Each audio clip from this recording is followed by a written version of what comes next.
Ceux qui ne sont pas préparés à obéir au Seigneur ne peuvent jamais comprendre ce que le Seigneur dit. Seuls ceux qui sont disposés à obéir à ce que Dieu leur révèle peuvent effectivement être instruits. Nous savons comment acquérir une connaissance de la Bible, mais mettons-nous en pratique ce que Dieu nous dit? Il existe une connaissance biblique abondante, mais les personnes ne veulent pas expérimenter ce qu'elles apprennent.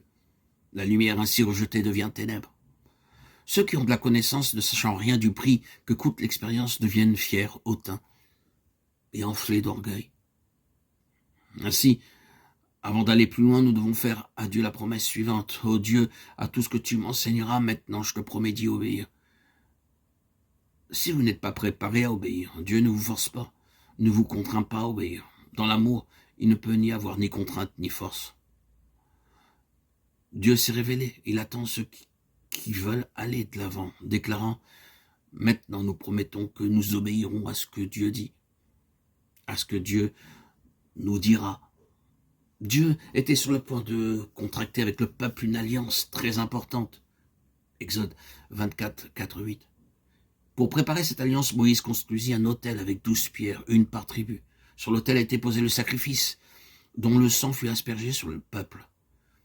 Il nous est enseigné ici que seuls ceux qui viennent sous le sang du Seigneur Jésus-Christ comprennent ce que Dieu dit. Ceux qui ne sont pas nés de nouveau, qui ne connaissent pas l'aspersion du précieux sang du Seigneur Jésus, ne peuvent jamais comprendre parfaitement ce que Dieu enseigne par le tabernacle. Ce n'est pas tellement ce qui est dit, la manière dont c'est exposé qui importe. Non, personne ne peut et ne comprendra réellement ces choses s'il n'a pas été racheté et lavé de ses péchés par le sang de l'alliance éternelle. Ces paroles s'adressent à tous ceux qui ont été rachetés et lavés par le sang de Christ. Un homme peut être illettré concernant les choses terrestres en Christ. Il peut acquérir une très grande sagesse des choses célestes. C'est la puissance du sang. L'homme le plus stupide peut devenir l'homme le plus sage.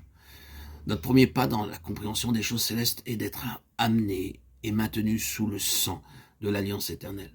N'avons-nous pas dit « Oui Seigneur, nous promettons de t'obéir dans tout ce que tu nous diras » ? Pourquoi tant de gens luttent durement pour obéir à Dieu, mais ne le peuvent pas? Chaque matin, ils disent « Aujourd'hui, je garderai mon sang-froid. Aujourd'hui, je ne dirai pas de mensonge. Aujourd'hui, je ne me laisserai pas corrompre. » Cependant, après 2 ou 3 heures, ils perdent à nouveau leur sang-froid. Bien qu'ils prient et lisent la Bible, ils tombent. Quelle en est la raison? Pour commencer, ils négligent de s'approprier le sang qui les rend purs, puis de saisir Christ comme leur vie. Ils essayent de faire les choses de Dieu avec leur propre énergie.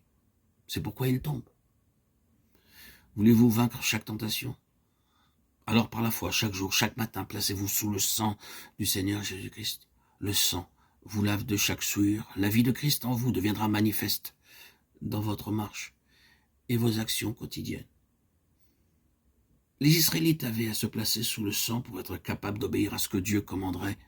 Il est dit alors des anciens qu'ils virent Dieu, Exode 24, 11. Cependant, Jean, chapitre 1, verset 18, dit « Personne n'a jamais vu Dieu ». Le texte néanmoins continue en disant « Le Fils unique qui est dans le sein du Père, lui, l'a fait connaître ». Nous sommes conduits à la conclusion que sur la montagne, ils virent le Seigneur Jésus-Christ. Aucun homme n'a jamais vu Dieu. C'est une affirmation définitive. Alors Moïse prit du sang dans un bassin, il aspergea le peuple et l'autel. Les anciens commencèrent à voir quelque chose, ils virent l'agneau de Dieu. Au début, ils ne pouvaient voir que des animaux tués et leur sang répandu, mais après avoir, avec les yeux de la foi, ils voyaient le Seigneur Jésus-Christ, l'agneau de Dieu, mis à mort pour eux. Dans la mise à mort des animaux offerts, ils voyaient le Seigneur Jésus-Christ souffrir et mourir pour tous les pécheurs. Voici l'agneau de Dieu qui ôte le péché du monde. Jean 1, 29.